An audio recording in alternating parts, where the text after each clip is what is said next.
How to Raise a Boring Girlfriend. I still love they.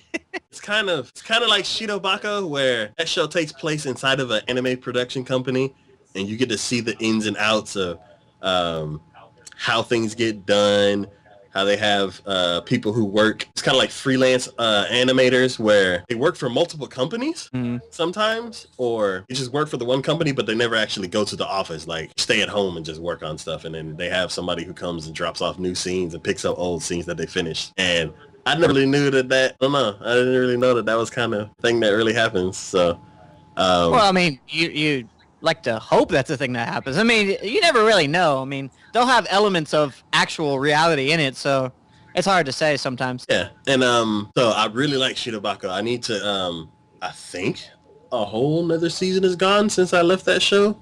So I like those kind of to see what the industry's like from the inside. I think there was another show that was about manga, and I like that one because they're kind of explaining the whole industry.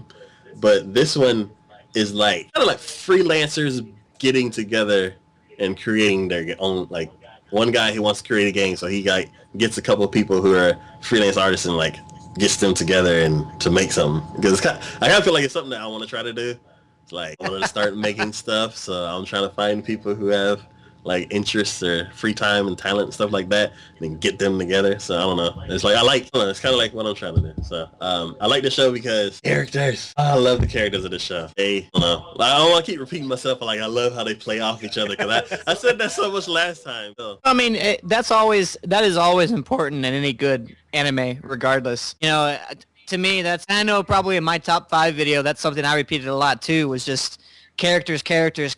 You have to have interesting characters. You can't just leave, even if there's one boring character that can bring an anime down so much, then they do have to play well with each other. They do have to have this dynamic that they can do, whether it's they actually work well together or if they don't work well together, and that's their dynamic. That you still got to have that. I completely understand that. And that was one of the things I mentioned about reality shows in general, where is like, those slice of life reality type shows, if you don't have good characterization with that, it kills it. So, I mean, one of our favorite animes that are kind of a slice of life, Working. I mean, that in itself.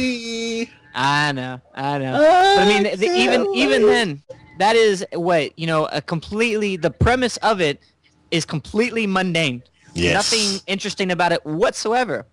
But it's the characters that make it good. Yes. So, but there again, that's a slice of life anime. If you don't got the characters, you ain't gonna have a good one. Yeah. So, I completely agree with that. Yeah. I highly recommend that show. Well, for me, I have even the other characters in their group saw this coming. They're like, "Oh hell, this is not good." And it was almost like a Goku, and just like Big D over there said, it has a really cool story. The story is really, really cool. And you get to the ecchi moments that are like, they seriously had to